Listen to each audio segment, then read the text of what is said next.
اعوذ باللہ من الشیطان الرجیم، بسم اللہ الرحمن الرحیم۔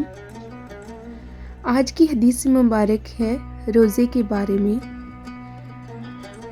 رسول اللہ صلی اللہ علیہ وسلم نے فرمایا، روزہ دوزخ سے بچنے کے لیے ایک ڈھال ہے، اس لیے روزہ دار نہ فحش باتیں کرے اور نہ جہالت کی باتیں، اور اگر کوئی شخص اس سے لڑے یا اسے گالی دے تو اس کا جواب صرف یہ ہونا چاہیے کہ میں روزہ دار ہوں۔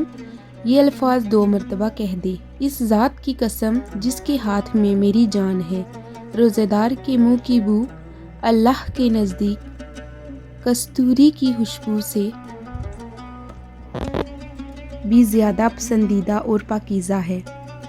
اللہ تعالیٰ فرماتا ہے، بندہ اپنا کھانا پینا اور اپنی شہوات میرے لیے چھوڑتا ہے، روزہ میرے لیے ہے اور میں ہی اس کا بدلہ دوں گا،